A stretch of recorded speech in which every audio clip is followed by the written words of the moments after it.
tema kita adalah apa temanya? Perempuan istiqomah di jalan Allah. Kita tahunya selama ini jalan Sudirman, jalan Allah. Misalnya kita berada di dapur, terus di dapur itu ada gas bocor, bocornya kecil, bocor halus. Itu kita di dalam itu nggak tahu kalau di dalam dapur itu gas itu bocor. Akhirnya kita hirup pelan-pelan, terus akhirnya kita pingsan dulu baru mati. Dan langsung mati. Dulu waktu saya kuliah di Mesir, Bib, sahabat kami, itu di dalam kamar mandi itu kan ada sakhanah, alat pemanas air, karena musim dingin mesti ada sakhanahnya pakai gas, nggak pakai listrik. Rupanya bocor. Innalillahi wa inna ilaihi raji'un. Meninggal dia pas lagi nyuci, syahid insyaallah, sahabat. Jadi kita di dalam ruangan itu nggak sadar kalau ternyata ada gas bocor. Yang sadar itu siapa? Orang dari luar.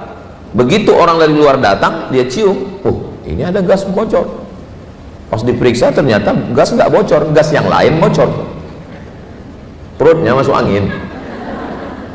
Jadi biasa memang yang tahu itu orang dari luar. Jadi begitu juga dengan kita yang belum taubat, yang belum hijrah, masih berkubang dengan dosa, dia nggak merasa dia sedang mencium bau gas racun. Di situ dia bangun pagi terlambat, nggak sholat subuh, kemudian malas mandi. Orang kalau udah dekat setan malas mandi, bawaannya mau pakai parfum aja. Habis itu bawaannya mau marah-marah, stres, depresi, anxiety, scroll, akhirnya lewat waktu, makan pagi lambat, kena lambung, makan siang nggak makan nasi, ketemu sama orang, akhirnya galau, akhirnya terus hari berganti, berubah jadi pekan-pekan, jadi bulan-bulan, jadi tahun, terus begitu terus berkubang. Jadi yang tahu itu siapa? Orang lain. Orang lain yang ngelihat ini kayaknya ini udah ada tanda-tanda stres, ini depresi. Orang lain. Jadi perlunya yang pertama, langkah pertama adalah menyadarkan diri. Yang menyadarkan diri itu siapa? Orang lain. Makanya kalau kita lihat teman kita, kawan kita yang sudah menghirup gas bocor berhari-hari, bertahun-tahun ini, segera kita sadarkan dia. Ini namanya menemukan titik balik. Lama hidup banyak dirasa, jauh berjalan banyak dilihat, lama jadi ustadz banyak yang curhat. Dulu bapak gimana titik balik taubatnya pak? Saya waktu itu pak ustadz mengiring jenazah, pas lagi di pinggir pemakaman, di pinggir kubur, nggak tahu kayak ada yang dorong saya masuk ke dalam. Akhirnya saya megang jenazah, terasa dingin kaki saya pak ustadz sampai ke pinggang. Sejak itulah saya taubat. Oh, macam-macam cerita orang taubat. Nyatanya kalau ada orang yang belum taubat, bagus juga dipakai jurus ini. Bawa dia udah agak dekat, senggolkan sedikit. Bapak gimana taubatnya pak? Saya nggak pernah sholat pak ustadz, mabuk terus, pakai narkoba, sampai akhirnya suatu sore saya ngelihat matahari mau tenggelam. Pas lagi saya nyantai-nyantai terdengar azan, Allahu Akbar, Allahu Akbar. Tiba-tiba nampak bayangan wajah ayah bapak saya pak ustadz. Terbayang dia waktu saya kecil dulu bawa saya ke musola pas lagi maghrib. Disitulah saya menemukan titik balik. Kalau bapak gimana cara taubatnya? Saya lagi dengar ceramah, saya scroll, saya cari di YouTube, ketemu ada ustadz yang ceramah. Dalam hati saya, ini pasti saya ini nggak taunya ustadz lain. Ya nggak apa-apa, kebenaran kan nggak mesti datang dari lidah kita, bisa datang dari lidah orang lain. Yang penting dia ihdinas siratal mustaqim. Yang paling penting yang pertama adalah menemukan titik balik. Titik balik bisa datang dari kawan, bisa datang dari teman, bisa dari suami, bisa dari istri. Ustaz Somad, ayo kita ke rumah Pak Haji. Sampai ke rumah Pak Haji, celananya jeans, bajunya setan. Kan sudah sepaket itu. Gimana ceritanya Bapak taubat? saya ini taubatnya Pak Ustadz, ketika pas lagi pulang ke rumah mau tidur, istri saya ngomong 5 kata, nanti kalau kamu mati gimana? Hanya 5 kata, nggak ada dengar ceramah, nggak ada khutbah, nggak ada tausiah, tapi rupanya omongan istri yang dari hati itu sampainya ke hati. Itu kalau ngomongnya dari hati sampainya ke hati, tapi kalau ngomongnya dari mulut itu cuma sampai mulut. Namanya LML, multi level marketing. MLM. Nanti kalau kamu mati gimana? Pas saya mau tidur terngiang terus Pak Ustaz, nanti kalau kamu mati gimana? Sampai besok pagi, nanti kalau kamu mati gimana? Sampai pas mau pergi, nanti kalau kamu mati gimana? Itulah yang buat saya tobat Pak Ustaz. Jadi saya udah ketemu banyak orang, titik baliknya itu macam-macam. Bapak gimana tobatnya Pak? Istri saya ini suka pengajian Pak Ustaz. Suatu malam dia minta jemput, yang jemput aku ya aku lagi sibuk, ya udah naik taksi aja. Terus kalau aku dilarikan supir taksi, rupanya dia nggak sampai hati juga. Akhirnya saya jemput istri saya Pak Ustadz. Pas saya lagi jemput, lama betul keluarnya, saya udah emosi, di telepon nggak ngangkat, di WA nggak balas. Akhirnya saya keluar mobil, keluar dari parkir, saya masuk ke tempat ngajinya, saya di barisan belakang dengar. Lama-lama enak juga ceramahnya. Akhirnya saya dengar, besok saya antar istri saya, besok saya jemput dia, lama-lama suaminya malah duduk di barisan paling depan. Jadi memang perlu titik balik, bisa datang dari ayah, bisa dari ibu, bisa dari kawan, bisa dari sahabat, bisa dari diri sendiri. Yang pertama yang paling penting adalah menemukan titik balik. Mudah-mudahan kita semua sudah ketemu titik balik, insyaallah. Amin ya rabbal alamin. Nah, setelah ketemu titik balik, sadar bahwa kita berada di ruang yang gasnya bocor, bahwa ini berbahaya, maka langkah yang kedua disebut dengan taubat. Ada yang menyebut hijrah Pak Ustadz, sebetulnya sama aja. Taubat itu artinya kembali ke jalan Allah. Kalau hijrah artinya pindah. Banyak orang yang, saya nggak mau nyalahkan, mari kita hijrah, terus mau pindah kemana? Mau pindah dari Gorontalo? Hijrah itu bukan berarti pindah tempat. Hijrah itu artinya man hajara manahallahu anhu, meninggalkan yang dilarang Allah. Hijrah dari enggak berhijab ke berhijab. Hijrah dari jilbab pasrah tapi tak rela ke jilbab yang lillahi ta'ala. Hijrah dari banyak kendala, Allah punya kendali. Itu udah keluar bukunya itu. Engkau punya kendala, Allah punya kendali. Penulis bukunya Habib Salim Al-Jufri. Jadi yang pertama, temukan titik balik. Yang kedua, setelah menemukan titik balik, jangan tunda-tunda, langsung taubat. Hijrah Pak Ustadz, langsung hijrah. Taubat Pak Ustadz, langsung taubat. Jangan kelahi gara-gara ini. Hijrah taubat, dua-duanya nggak hijrah nggak taubat. Nah, kalau sudah menemukan titik balik, segera hijrah, segera taubat. Langkah taubatnya gimana? Mandi taubat. Mandi taubatnya di mana? Ya terserah, mau di kolam renang, mau di kamar. Apalagi kita di Gorontalo ini tempat mandi banyak sekali. Tadi saya melihat, pagi tadi ngelihat Sherly, sudah saya upload di Instagram. Yang belum follow tolong follow. Itu ternyata pantai, kenapa ikan besar bisa, rupanya palung. Itu kalau mau mandi taubat di situ bagus sekali. Itu bukan cuma dosanya hilang, orang hilang sekali. Saya melihat ke bawah, wah nggak ada dasarnya. Itu bagus. Siapa yang mau mandi taubat masal, kita masukkan di situ. Nah, mandi taubat. Selesai mandi taubat, sholat sunat taubat. Usolli sunnatat taubat. Cukup, nggak usah disebutkan dosanya. Ini pakai sholat sunat taubat, usolli sunnatat taubat, nggak usah dibuka lagi. Yang sudah ditutupi Allah jangan disingkap lagi. Usolli sunnatat taubat rakaat ini lillahi ta'ala. Setelah itu istighfar. Saya istighfarnya nggak suka yang nyanyi-nyanyi gitu Pak Ustadz. Oke, nggak usah pakai nyanyi. Astagfirullahaladzim, astagfirullahaladzim, astagfirullahaladzim, astagfirullahaladzim. Saya istighfarnya kalau kuat itu kurang khusyuk Pak Ustadz. Oke, nggak usah pakai suara. Ya nggak usah kelahi gara-gara itu. Ada orang yang suka nyanyi Astaghfirullah, Astaghfirullahalazim, Astaghfirullahalazim. Tapi ada orang yang nggak suka nyanyi, dia maunya tegas orangnya, Astaghfirullahalazim. Man lazimal istighfar, siapa yang mengamalkan banyak istighfar, ja'alallahu lahu min kulli dhiqin makhraja, kesempitan hatinya dibuat Allah lapang. Wa min kulli hammin faraja, kesusahannya diganti Allah dengan kebahagiaan. Wa razaqahu min haitsu la yahtasib, diberi rezeki dari jalan yang tidak disangka-sangka. Saya kemana-mana tausiah ya pakai baju putih, ini mana-mana pakai baju putih. Sampai ketemu dengan kakak-kakak, langsung rezeki yang nggak disangka-sangka dapat jaket. Masya Allah, sampai saya pun kaget tadi pas ngeliat TV, kok ada narasumber lain, rupanya saya. Mana tahu nanti ada yang komen, ini Ustadz Somad ini makin gaya aja sekarang, bukan punya saya, dikasih, mereknya Casio, kasih orang.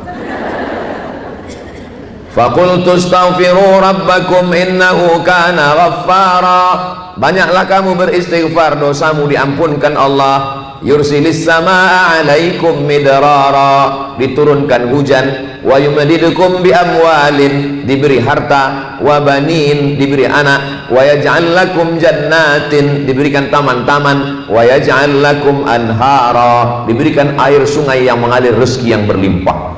6 dalam ayat, 3 dalam hadis. 9 keutamaan orang beristighfar. Makanya ada orang kadang amalannya nggak ada zikir lain, istighfarnya astagfirullah, astagfirullah, astagfirullah, macam-macam amalan orang. Saya pun Pak Ustadz, amalan saya istighfar. Nengok anak pertama astagfirullah, nengok anak kedua astagfirullah, nengok mertua astagfirullah, nengok suami astagfirullah. Bagus, daripada sumpah serapah, caci maki, dosa bertambah, kita stres, depresi, anxiety, dan bunuh diri. Banyak-banyak istighfar, astagfirullahaladzim. Nengok menu makan siang, astagfirullahaladzim. Nah, lalu kemudian taubat itu syaratnya 3. Yang pertama, an-nadamu fil qalbi, menyesal dalam hati. Yang kedua, al-iqraru bil lisani, dinyatakan dengan lidah. Astaghfirullah paling pendek, agak panjang astaghfirullahalazim, lebih panjang astaghfirullahalazim alladzi la ilaha illa huwal hayyul qayyum wa atubu ilaih. Yang terpanjang Allahumma anta rabbi la ilaha illa anta khalaqtani wa ana 'abduka wa ana 'ala ahdika wa wa'dika mastata'tu a'udzubika min syarri ma sana'tu abu'u laka bi ni'matika 'alayya wa abu'u bi dhanbi faghfir li fa innahu la yaghfiru dzunuba illa anta. Tapi kalau ngasih tahu orang yang mau hijrah, mau taubat, jangan kasih yang panjang ini. Ustaz, saya mau taubat, Allahumma anta rabbi la ilaha illa anta khalaqtani. Enggak jadilah Pak Ustaz.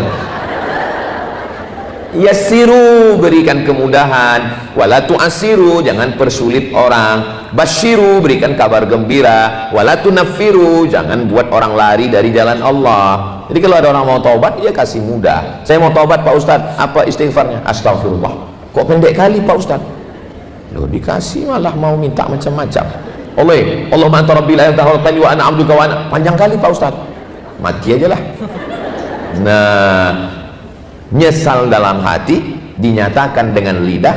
Al-itmaru alla ya'uda ilaihi abadan, tekad kuat untuk tidak kembali kepada perbuatan dosa. Pertama, temukan titik balik. Yang kedua, bertaubat. Yang ketiga, saya sampai jam berapa Bang? Hah? Wah, 100 menit lagi. Itu ada tanya jawabnya kan? Ya, nanti kalau bahan saya habis saya berhenti ya. Baru kita tanya jawab. Yang ketiga, putuskan hubungan dengan segala yang terkait dengan dosa. Kalau hubungannya dengan manusia, semua yang membuat kenangan dengan dia buang. Nomornya buang. Handphonenya hadiah dari dia, buang. Hadiah-hadiah yang dia kasih dulu, buang. Mubazir, serahkan ke anak yatim, panti jompo, fakir miskin. Dia pernah kasih gelang cincin, jual.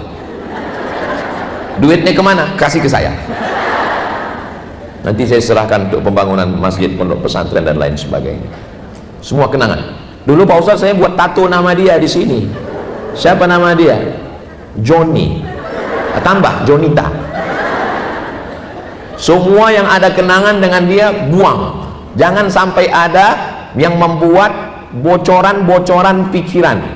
Setelah dibuang semuanya yang menyebabkan pikiran kita terikat, terkenang, terbayang dan lain-lain sebagainya, barulah minta sama Allah. Berdoanya sama Allah bahasanya yang wajar-wajar aja. Ini kadang taubat, ya Allah lumpuhkan pikiranku. Oh, betul-betul stroke baru tahu. Lumpuhkan. Apa ini? Dia doa yang biasa aja. Biasa aja. Ya Allah, ya muqallibal qulub, engkau yang membolak-balikkan hati, sabit qalbi, kokohkan hatiku, ala dinik, dalam agamamu, wa ala ta'atik, dalam ketaatan kepadamu. Rabbana la tuzigh qulubana, jangan palingkan hati kami. Ustadz, saya nggak bisa bahasa Arab. Nggak usah pakai bahasa Arab. Doa itu yang penting pakai bahasa Arab 4 aja. A'udzu billahi minasyaitonir rajim. Bismillahirrahmanirrahim. Alhamdulillahi rabbil alamin. Allahumma shalli ala sayyidina Muhammad wa ala ali sayyidina Muhammad. Masa yang 4 itu nggak bisa? A'udzubillah, bismillah, alhamdulillah, sholawat. Habis itu ya pakai bahasa Indonesia. Ya Allah, lupakanlah aku. Lupakan aku. Lupakanlah dia, hilangkan bayang-bayangnya, hilangkan parfumnya, hilangkan harum baunya, hilangkan merek rokoknya. Minta kepada Allah Subhanahu wa ta'ala. Berdoa itu jangan terlalu detail dan jangan terlalu umum. Ini ada orang yang doa terlalu detail. Saya mau jual tanah 25 meter kali 30 sebelah depan jalan raya, belakang kantor bupati, harga masih nego. Dan doa juga jangan terlalu umum. Ini ada orang doa terlalu umum. Ya Tuhanku, sebenarnya banyak yang mau kumohonkan padamu, tapi rasanya tak perlu kusebutkan satu-satu, karena ku yakin kau tahu yang ku mau. Apa ini? Jadi mintalah sama Allah, jaga hatiku. Aku mau tobat ya Allah, aku banyak dosa ya Allah, saya mau bersih ya Allah. Kenapa anjing tetap mengejar kita? Padahal kita sudah lempar pakai kayu, kita lempar pakai batu, anjingnya ikut terus. Karena tangan yang sebelah kanan ngelempar anjing, tangan yang sebelah kiri memegang daging busuk. Makanya anjingnya ikut terus. Buang daging busuknya, bersihkan, cuci, mandi, barulah anjingnya dilempar. Ya Allah, buat aku melupakannya, tapi gambarnya masih disimpan. Ya nggak bisa, kita ini manusia biasa. Maka setelah itu Allah yang akan menolong kita. Ini sebenarnya nggak punya apa-apa, nggak punya daya, nggak punya upaya. La haula wala quwata illa billahil aliyil azim. Kalau hobinya pakai narkoba, ya mesti bertahap. Orang pakai narkoba nggak bisa ditangkap. Orang narkoba itu mesti disembuhkan di Badan Narkotika Nasional. Makanya kalau ada orang punya pakai narkoba, Ustaz ini ada orang pakai narkoba, ini udah sering sakau, terus taubatnya gimana? Ya kita doakan, kita ruqyah. Allahu la ilaha illa huwal hayyul qayyum. Kata setan, aku nggak ganggu dia. Dia pakai narkoba. Orang pakai narkoba itu disembuhkan pakai terapi. Dia ada dosisnya, pakai sekian dulu. Kalau dia biasa pakai 100, turun jadi 75, turun jadi 50. Saya nggak bisa begitu. Misalnya ada orang kecanduan narkoba, datang ke saya, dosisnya 100. Terus, oh kamu nggak bisa langsung 1, kamu pakai 50 dulu. Ini saya kasih 50. Saya ditangkap juga. Karena saya nggak resmi, saya bukan lembaga penyembuhan. Nah, itu jadi kita mesti paham penyakitnya apa. Kalau penyakit dia ini narkoba, mesti ada lembaga Badan Narkotika Nasional. Kalau terkait dengan laki-laki, dengan orang, mesti diputuskan kontaknya, dikarantina pikirannya, jangan lagi dia ketemu, jangan lagi dia jumpa. Nah, jadi kalau terkait diperiksa betul, jangan hanya sekedar taubat selesai, ya balik lagi, kumat lagi, kambuh lagi. Menemukan titik balik, sudah. Taubat, sudah. Memutuskan kontak dengan semua yang terkait dengan dosa dan maksiat, sudah. Masuk langkah yang keempat. Langkah yang keempat adalah jangan sendirian, mesti berjamaah. Kita ini berjamaah. Saya nggak bisa sendirian. Sebelah kanan ada Habib, sebelah kiri ada siapa namanya itu? Alfian. Kalau Alf 1000, Alfian 2000. Saya nggak bisa sendiri. Karena kalau saya sendiri, saya menghadapi mak-mak garis keras, ras terkuat di dunia. Jadi kita nggak bisa sendiri. Nabi Muhammad SAW, Nabi, Rasul, kekasih Allah, dia nggak sendiri. Ada orang tua yang bijaksana, Abu Bakar Siddiq. Ada anak muda yang bertenaga, Umar bin Khattab. Ada anak muda yang cerdas, Sayyidina Ali bin Abi Thalib. Ada anak muda yang kaya raya, Utsman bin Affan. Ada perempuan yang kaya raya, Khadijah.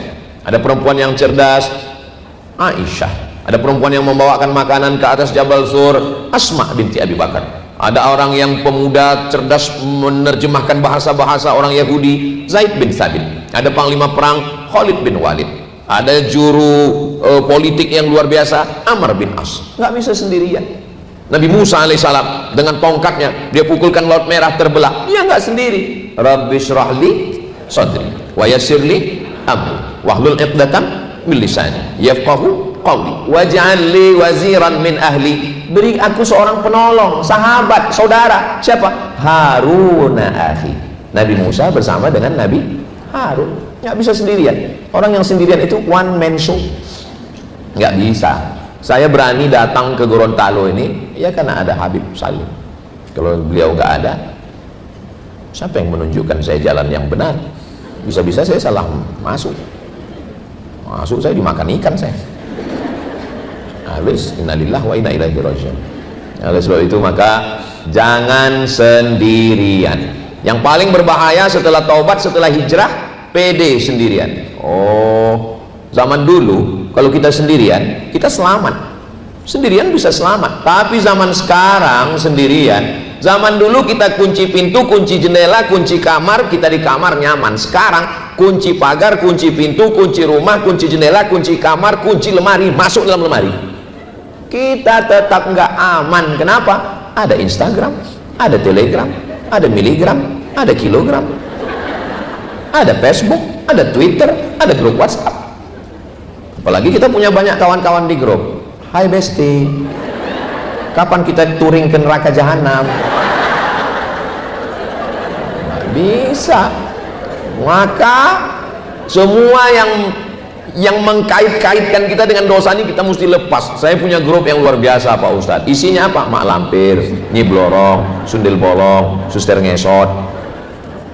Nggak ada yang lebih kecil daripada itu. Ada tuyul. Ini harus dikeluarkan. Dia mesti berteman dengan orang baik-baik. Makanya kita mesti punya komunitas. Yang belum punya komunitas, buat komunitas. Saya pun punya komunitas, punya sahabat-sahabat. Nama komunitasnya Sahabat UAS. UAS itu ujian akhir semester. Kalau saya ke Aceh, yang ngurus Sahabat UAS Aceh. Kalau saya ke Pontianak, Ustadz Lukman. Kalau saya ke Kepulauan Riau, ada Ustadz Hendri. Kalau saya ke Surabaya, ada Habib Muhammad bin Anis bin Syihab. Kalau saya ke Palembang, dulu Habib Mahdi, sekarang Ustadz Kemas Ali.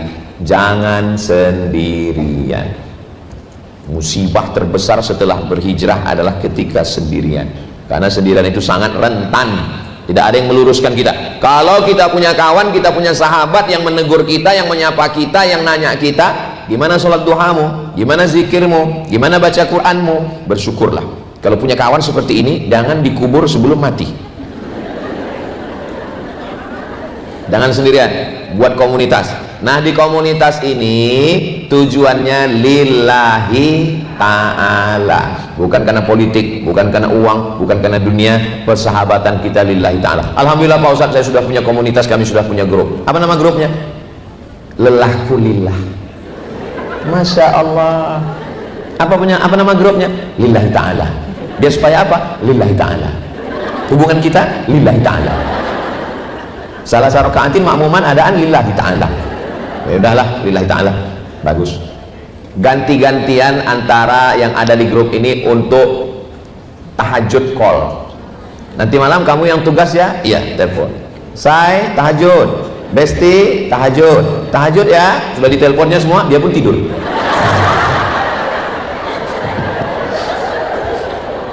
Say hello. Apa kabar iman kamu hari ini? Supaya grup ini hangat, pagi-pagi ada mintakan video dari Habib Salim. Habib Salim, tolong satu video untuk pagi ini, kata-kata pagi ini Habib Salim. Habib Salim pun mengeluarkan pantun, kalau Tuhan pergi ke Mekah jangan lupa singgah ke Madinah. Kalau saya melihat ini wajah, semuanya punya masalah. Lalu nanti dimintakan, walaupun kami jauh di Riau, yang ngirimkan video nggak apa-apa. Ustaz Somad, tolong kasih kata-kata pagi ini Ustaz. Kata-kata pagi ini berapa kata? Satu kata, payah. Satu kata, gimana mau ngasih nasihat satu kata? Ini semuanya untuk menyegarkan. Mungkin ada yang sakit, doakan. Ada yang menikah, doakan. Ada yang walimah, doakan. Ada yang kena musibah. Saya lewat di Jalan Sudirman, tiba-tiba handphone saya bunyi, saya lihat masuk SMS, bukan WA, SMS, tulisannya, hai, hari ini promo roti loh. Hah? Kurang ajar, udah nggak pakai assalamualaikum, hai lagi. Apalah salahnya? Hai Ustad. Rupanya dia nggak tahu itu nomor Ustad. Dia punya alat, ketika kita lewat di depan toko roti dia, nomor kita langsung masuk, langsung terkirim. Siapapun yang lewat di situ dia sapa. Pertanyaannya sekarang, pernahkah kita menyapa jamaah yang di grup-grup kita ini? Kita nggak pernah mau tahu, mau pingsan, mau mati, mau jungkir balik. Ini perlu diramahkan, perlu dijaga hatinya. Grup-grup ini perlu dikelola dengan baik. Makanya mesti ada adminnya, mesti ada orang yang punya sensitivitas tinggi, sensitif dia melihat ada orang yang baik, disupport kebaikannya. Ada orang yang lagi down, lalu kemudian di grup ini tanya siapa yang kebetulan, oh ini di grup ini ada yang punya Dorsmer, tempat pencucian mobil, dan kebetulan tadi malam hujan, banyak yang mobilnya kotor. Mobil Anda kotor, jangan keluar grup, cuci sesama kita, harga diskon 1%, persahabatan hingga ke surga, bisnis is bisnis. Nah, kebetulan ada yang punya kuliner enak, kita ini kan mau ada acara walimah nikah, ya kita manfaatkan antara sesama kita. Jangan terpikir kalau sudah sesama kita, kalau sudah kawan, kalau sudah teman gratis. Enggak bisa begitu. Bukan berarti kalau kita satu grup punya kawan, pertemanan, persahabatan, lalu merusak usaha bisnis kita. Enggak, saya juga nggak mau begitu. Saya nggak mau ketika melihat wajah Ustaz Somad, ini gratis nih. Nah, jadi grup-grup ini dijaga, jangan sendirian. Kalian sudah punya grup? Alhamdulillah. Apa nama grupnya? Woman in Black. Kenapa Woman in Black? Karena pakaian hitam semua. Masya Allah. Kamu grupnya apa? Jilbab pink. Bagus, terserah apapun namanya. Yang penting grup itu isinya watawasau bil haq, watawasau bis sabr. Pertama, temukan titik balik. Yang kedua, taubat. Yang ketiga, putuskan semua kaitan, jeratan, mata kail pancing, tali-tali yang menarik kita pada dosa masa lalu. Yang keempat, jangan lupa berjamaah, jangan sendirian. Man syadda finnar, siapa yang sendirian, dia sendirian bisa terjerumus ke dalam api neraka. Yang kelima, jaga akidah. Ini sehebat apapun kita kalau akidahnya tidak benar, akidah yang kita sembah ini siapa? Allah. Adakah Tuhan selain dia? La ilaha illa huwa. Apakah dia hidup? Al-hayyu. Apakah dia mengatur hidup saya? Al-qayyum. Dia mengatur hidup saya. Cacing yang ada di bawah bunga, di dalam tanah, nggak punya mata, nggak punya telinga, nggak punya tangan, nggak punya kaki, Allah ngasih makannya. Cicak yang merangkak di dinding, makanannya malah terbang helikopter. Makannya tidak pakai tangan, pakai lidah. Cicak makan nyamuk, namanya hap. Lalu ditangkap. Ikan yang sebesar itu, saya tadi lagi di atas sampan kaca itu, saya ukur bisa 3 orang masuk ke mulutnya. Makanannya cuma anak udang di luar ngurun. Lama saya tanya, Pak, Bapak kasih makan dia apa? Udang kecil Pak Ustaz. Kenapa dia nggak makan ikan besar itu? Ya nggak tahu. Saya pun lupa nanya karena saking groginya. Mulut dia gini tuh. Saya mau perhatikan di mana matanya. Subhanallah, masya Allah, tabarakallah. Seandainya mata dia di samping, gimana dia mau lihat udang kecil itu? Rupanya matanya di depan bibirnya. Tengok matanya. Allahu Akbar. Saya duga pertama matanya di samping. Coba kalau mata dia di samping dikasih ikan udang kecil, gimana dia mau lihat? Rupanya matanya di bibir kanan kiri. Allahu Akbar. Rabbana ma khalaqta hadza batila. Tidaklah yang kau ciptakan ini sia-sia. Jadi makanan dia sekecil itu, Pak. Iya. Kenapa badannya bisa sebesar ini? Makanya jangan heran kalau ada orang, padahal aku nggak makan berat loh. Aku cuman ngemil aja. Luar biasa itu ciptaan Allah. Siapa yang menciptakan makhluk sebesar itu? Nggak usah terlalu diingat kalimat ini. Saya khawatirnya saya ngomong 100 menit yang diingat cuman ngemil ini. Iya Pak Ustadz, tapi omongan orang ke saya, orang yang masih memikirkan omongan orang itu imannya cemen. Kamu kok besar ya sekarang? Allahu Akbar. Allah maha besar. Begitu. Nggak usah pikirkan omongan orang. Kalau saya pikirkan omongan orang, udah lama saya mati. Makanya banyak jamaah, Ustadz tolonglah kalau ceramah itu jangan lagi nyenggol sana nyenggol sini. Kami nggak tahan Pak Ustadz lihat komen-komen itu. Malah jamaahnya yang nggak tahan. Saya biasa aja. Kenapa? Saya nggak baca komen. Kalau saya baca komen yang ada di Instagram, yang ada di YouTube itu nggak ada. Masa Ustadz nggak baca sama sekali? Ada baca, tapi yang agak pedas saya lewatkan. Pedas saya lewatkan. Paling yang lama saya lihat yang komen-komen, Ustadz jadikan aku yang kedua ya. Tolong sebelum diupload diedit dulu. Kalau ditonton istri saya nanti paham. Nah, sampai mana tadi? Bahwa yang kelima adalah kita tauhidnya mesti kuat. Al-Qayyum, Allah mengatur hidup saya. Mas, kakak, iya. Ini ikan ini asalnya dari mana? Dia memang asli orang Gorontalo? Bukan Ustaz.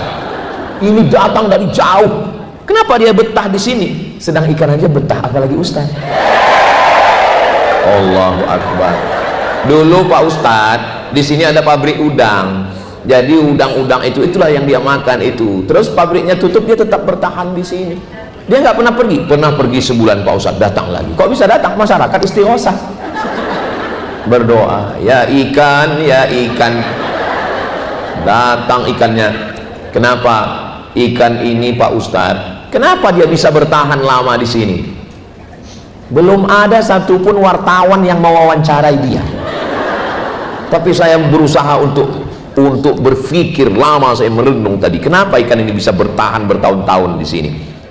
Logikanya karena pantainya palung.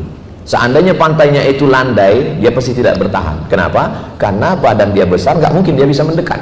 Tapi karena dalam itu maka dia bisa. Yang kedua, kenapa dia bisa bertahan? Karena orang terus kasih dia makan, dan yang mengasih itu dengan perasaan.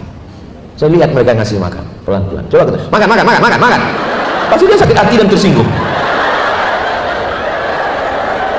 Masya Allah. Apalah yang Ustadz pahami dari itu? Al-Qayyum, Allah sudah mengatur hidup kita. Apakah Allah lelah? Apakah Allah mengantuk? La ta'khudhuhu sinatun wa la naum. Allah itu kaya, Allah itu berkuasa. Lahu ma fis samawati wa ma fil ard. Siapa yang bisa menolong kalau aku dalam kesusahan? Man dzalladzi yashfa'u 'indahu illa bi'idzni. Apakah Allah tahu apa yang berbisik dalam hatiku? Apakah Allah tahu apa yang terlintas dalam pikiranku? Ya'lamu ma baina aydihim wa ma khalfahum wa la yuhituna bi syai'in min 'ilmihi illa bima syaa'. Sehebat apa kekuasaan Allah? Wasi'a kursiyyuhus samawati wal ard. Sulitkah bagi Allah untuk menjaga aku, menjaga keluarga aku, menjaga dunia, menjaga alam semesta? Wala ya'uduhu hifzuhuma wa huwal 'aliyyul 'azim. Itu kenapa kalau ayat kursi itu dibaca, setan lari lintang pukang tunggang langgang. Kenapa? Karena ayat kursi menanamkan tauhid. Tapi ayat kursi bukan bim salabim abrakadabra. Ini kadang orang takut hantu baca ayat kursi. Allah. Macam dapat goreng tempe mendoan panas. Nah, tahu. Kata setan, kau baca doa apa kumur-kumur katanya. Coba kalau kita baca serius. Allahu la ilaha illa huwal hayyul qayyum la ta'khudhuhu sinatun wa la naum lahu ma fis samawati wa ma fil ard. Masalahnya kita membaca ayat kursi tapi perbuatan kita tidak mencerminkan orang bertauhid. Kalau bahasa kampung kami, ini bukan masalah senjatanya, bukan gunnya, tapi man behind the gun. Orang yang punya senjata ini, kenapa dia takut? Ya karena orang yang membacanya itu bertauhid, meyakini keyakinan yang kuat atas segala kuasa Allah Subhanahu wa taala, yang mendatangkan mudarat Allah, yang menyingkapkan mudarat Allah, yang mendatangkan manfaat Allah, yang menuliskan bahwa kita bertemu hari ini adalah Allah. Mesti dikuatkan dalam hati itu, Allah. Tapi bukan berarti kalau sudah Allah lalu kita tidak ada ikhtiar. Saya nggak mau juga kakak-kakak, ibu-ibu, adik-adik nanti setelah ngaji ini semuanya Allah. Besok pagi pasti tanya, kok nggak masuk kantor? Allah. Kita ada usaha dan ikhtiar, tapi semuanya kita serahkan kepada Allah. Mandi, bersih, pakai baju, usaha, bisnis, kebun, tani, ke laut, kelapa sawit, bisnis, usaha, bisnis woman, wanita karir. Tapi jangan lupa, bismillahi tawakkaltu ala Allah, la haula wala quwata illa billah. Masalah hidup ini masalahnya tauhid, rusak imannya kepada Allah. Besok datang ya ke rumah saya mau kasih pinjaman lunak ini tanpa bunga yang berat-berat, siap. Besok datangnya jam 7 lah, jam 6.30 sudah. Tapi kalau Allah yang nyuruh datang, hayya 'alas shalah, sholat zuhur jam 2.30, sampai orang yang nanya pun heran, sholatnya di musola kantor, mall, dekat gedung, dekat toko lagi. Mohon maaf ya Bu, azan asar belum. Memang saya sholat zuhur. Sudahlah menunda sholat, di ujung-ujung sudah mau habis waktu, bukan main lagi, Allahu Akbar, gombal. Kalau memang betul Allahu Akbar di awal waktu, berarti tauhidnya rusak. Dia sudah mempertuhankan direkturnya, mempertuhankan atasannya, mempertuhankan bankirnya. Rusak tauhid dia kepada Allah. Kita serahkan semuanya kepada Allah. Inna sholati wa nusuki wa mahyaya wa mamati lillah. Kenapa orang sholat tapi nggak kuat tauhidnya? Ya karena dia sholatnya nggak ada perenungan sama sekali. Iftitah, Fatihah, ayat, satu nafas.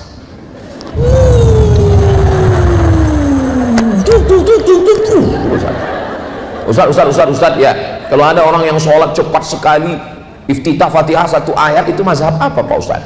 Bukan mazhab Hanafi, bukan mazhab Maliki, bukan mazhab Syafi'i, bukan mazhab Hambali. Terus mazhab apa? Mazhab Valentino Rossi. Apa yang mau dikejar? Kalau mau ngobrol dengan Allah, sholatlah. Kalau mau Allah yang ngobrol dengan kamu, bacalah Quran. Kalau kita lagi sholat, kita sedang ngobrol sama Allah. Aku sedang diremehkan Allah, aku sedang dijatuhkan kawan, aku sedang dibully orang, aku sedang dihina, aku sedang disantet. At-tahiyatul, segala penghormatan hanya milikmu. Mubarakatul, segala keberkahan hanya punyamu. Sholawatul, segala doa-doa munajat hanya kepadamu. Thayyibatul, yang baik-baik hanya punya engkau, aku nggak ada apa-apanya. At-tahiyatul mubarakatus sholawatul thayyibatul lillah. Konekkan hubungan kita dengan Nabi. Assalamualaikum ayyuhan nabiyyu wa rahmatullahi wa barakatuh. Konekkan hubungan kita dengan para malaikat, orang-orang beriman. Wassalamu alaina wa ala ibadillahi sholihin.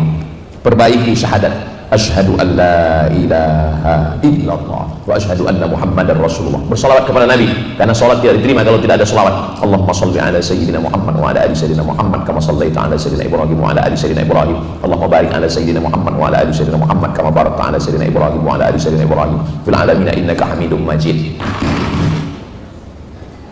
Malam begitu sunyi, duduk makan sayur kubis. Kalau mik sudah bunyi-bunyi, tanda waktu sudah mau habis. Sebetulnya udah cukup kalau hanya fil alamina innaka Hamidum Majid. Tapi masak makan cuman mau sama kecap telur ayam, mesti ada ikan naiknya, ikan nike, mesti ada sambalnya yang luar biasa, meledak di mulut.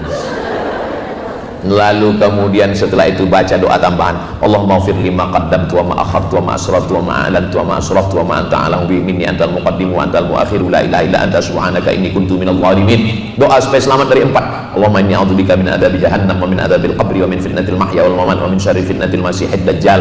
Doa supaya dijaga hati, Allahumma a'inni ala dzikrika wa syukrika wa husni ibadatik.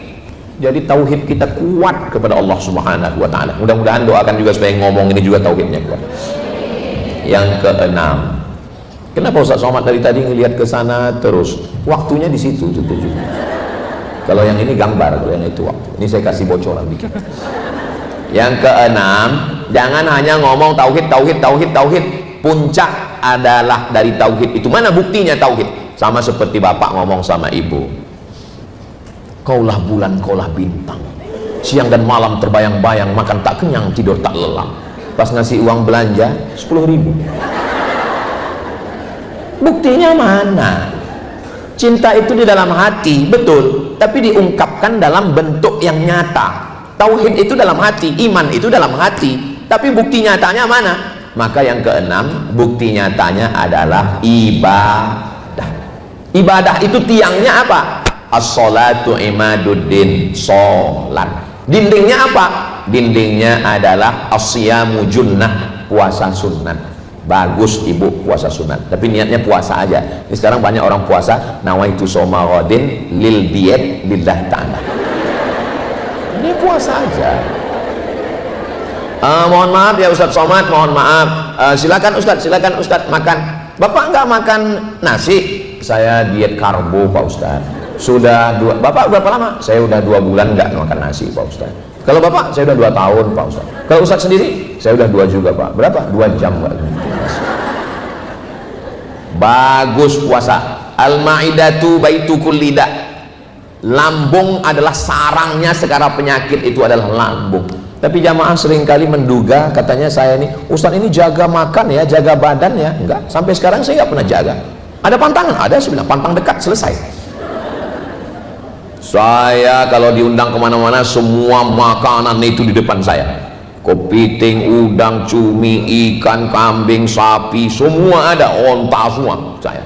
Dan biasanya pejabat, konglomerat, orang kaya, rakyat jelata, dan pertama yang dipersilakan makan adalah saya. Silakan Ustaz. Kalau makanan itu beracun, saya mati duluan.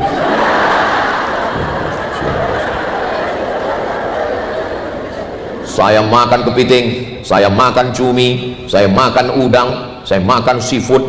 Saya lihat pejabat-pejabat, bupati, gubernur, wali kota, DPRD, Kapolres, Dandim, dan Ramil takut semua. Saya tanya, kenapa nggak makan? Kolesterol Pak Ustaz. Saya bilang makanan ini nggak ada yang kolesterol ini. Saya bilang, loh Ustaz kok yakin? Nggak ada kolesterol. Nanti di laboratorium baru ada kolesterol. Ustaz kok berani makan? Saya baca doanya, Bismillahilladzi la yadurru ma'asmihi syai'un fil ardi wala fis sama. Kusebut nama Allah, kalau sudah kusebut nama Allah tidak ada satupun yang bisa memudaratkan baik di bumi maupun di langit. Oh, saya makan Pak Ustaz, Bismillah saya bilang. Nanti kalau saya sakit, saya nggak tanggung jawab, saya bilang. Alhamdulillah sampai sekarang saya sehat. Saya nggak ada gula, saya nggak ada diabetes, saya nggak ada kolesterol, saya nggak ada jantung, saya nggak ada, saya sehat karena saya nggak pernah periksa. Saya masih ke dokter, masih ke rumah sakit, saya masih ceramah di IDI, Ikatan Dokter Indonesia. Kawan-kawan saya masih banyak dokter. Saya dikasih pemeriksaan gratis di rumah sakit Gatot Subroto. Saya dikasih pemeriksaan gratis medical check up di rumah sakit Yarsi, Yayasan Rumah Sakit Islam Indonesia. Dikasih semua, tapi belum pernah saya pakai. Nggak boleh nggak ada usaha dan ikhtiar. Nah, jadi kita banyak ibadah. Puasa sunat bagus. Kenapa bagus puasa sunat? Karena kita takut ngomong macam-macam. Kabarnya anak si anu, suami si anu, istri si anu. Ingat kata Habib, jangan sampai pahala puasa kita hilang. Terus gimana? Habis maghrib kita ngobrol. Catat poin-poinnya ya, jangan sampai lupa. Begitu selesai Allahumma lakasuntu. Iya, apa tadi yang mau kita bahas? Iya. Jadi puasa itu bagus. Ternyata saya pergi ke rumah jamaah, dikasih kertas. Coba Ustaz baca. Saya baca fasting terapi. Terapi fasting. Fasting puasa. Minimal kata dia, ini yang buat orang Amerika, orang Barat, minimal 1 bulan nggak makan nasi 8 hari kata dia. Waktu dia bilang 8 hari, saya langsung Allahu Akbar, berarti Senin Kamis, Senin Kamis, Senin Kamis, Senin Kamis. Karena ketika kita makan nasi, numpuk kolesterol, numpuk gula. Kita makan daging, numpuk. Kita makan seafood, numpuk. Kenapa orang dulu minum teh manis, makan daging kambing, badannya sehat? Habis makan santan, makan rendang, dia gali tanah, dia macul, dia nanam padi, dia gali sumur, keringatnya keluar. Kita sekarang minum gula, makan daging, pakai santan, pakai seafood, habis makan angkat selimut, hidupkan AC, menggumpal di badan kita. Kalau kita puasa, semua yang kelebihan-kelebihan di badan itu dimakan oleh badan sendiri. Jadi badan kita itu memakan kelebihan-kelebihan kolesterol yang membuat darah kita ini beku. 2, yang pertama gula, yang kedua minyak. Makanya hindari gula dan santan. Memang tepat acara hari ini nggak ada gula dan nggak ada santan, air putih aja. Memang sudah tepat, memang sudah bagus. Memang yang buat acara ini memang orang-orang sehat semua. Jangan kasih Habib Ustadz kasih banyak gula. Bayangkan Habib kajian subuh gula, duha gula, zuhur gula, asar gula, maghrib gula, isya gula, tahajud gula, 7 sendok habis 1 toples untuk Ustadz. Kalau sayang sama Ustadz, kasih air putih seperti di Gorontalo. Bagus ya. Ini lehernya habis ngobrol nih kan panas nih, leher yang panas dikasih air gula, akhirnya pita suara rusak. Makanya kalau sayang sama guru sama ustadz, kasih air putih. Ini kelihatannya kami susah membedakan ustadz sedang nyindir atau sedang muji nih. Nah, jadi mesti banyak ibadah. Yang terakhir, yang ke-7, banyak pun ibadah, kalau kita angkuh dan sombong, ibadah kita itu hilang. La tubtilu sadaqatikum bil manni wal adha. Jangan kau batalkan sedekahmu, amal solehmu hanya karena bil manni, mengungkit-ungkit, mengungkap-ungkap. Nyantuni anak yatim, rajin memberikan santunan anak yatim oleh komunitas ibu-ibu pencinta anak yatim. Siapa yang mengusap kepala anak yatim mendapatkan pahala sebanyak rambut anak yatim. Setiap anak yatim usap, yang gundul nggak diusap. Jangan memahami tekstual, mau yang gondrong mau yang gundul pahalanya banyak. Tapi ketika marah, hei anak yatim, kalau nggak saya ngasih beras kamu sudah mati lama. Nggak ada akhlak, nggak ada adab, sopan santun, tata krama, budi bahasa dijaga dengan baik. Apa ujung sholat? Apa ujung puasa? Apa ujung haji? Akhir dari semua ibadah itu adalah akhlak. Sholat, inna sholata tanha anil fahsya wal munkar. Sholat bersih dari fahsya dan munkar. Puasa, kutiba alaikumus syiyamu kama kutiba alal ladzina min qablikum la'allakum tattaqun. Takut. Haji, faman farada fihinnal hajja, siapa yang melaksanakan haji, fala rafatha, jangan nakal seksual, wala fusuqa, jangan nakal non seksual, wala jidal, jangan kasar ngomong. Selama saya ngomong, udah berapa menit saya ngomongnya, pokoknya lama lah rasanya udah. Selama saya ngomong ini pasti ada kata-kata saya menyinggung perasaan kakak-kakak, ibu-ibu kan. Perempuan memang nggak berkata-kata, langsung update status aja. Kalau ada kata-kata saya yang tidak berkenan di hati, menyinggung perasaan, sudikah kakak-kakak, adik-adik, ibu-ibu memaafkan saya? Alhamdulillah. Jangan sampai singgung perasaan orang. Kita bawa mobil, setirnya di tangan, koplingnya di kaki, gasnya di kaki kanan, giginya di tangan. Tapi ketika kita bawa mobil yang ada rambu-rambu di pinggir jalan, hati-hati. Kenapa nggak tangan-tangan? Kenapa nggak kaki-kaki? Kenapa nggak mata-mata? Karena tangan, mata, dan kaki dikendalikan oleh hati. Maka jagalah hati supaya jangan sampai sakit. Masya Allah. Tapi kalau dilihat dari tatapan mata dan senyumnya yang lepas, ini kelihatannya nggak ada yang sakit hati. Ada sih beberapa. Kunci dengar ngaji sama ustadz sama habib satu aja, jangan tersinggung. Ada beberapa jamaah tersinggung pulang meninggal. Mudah-mudahan semuanya sehat dan panjang umur insya Allah. Terima kasih segala perhatian, mohon maaf segala kesilapan. Jangan kemana-mana, kita lanjutkan setelah yang satu ini.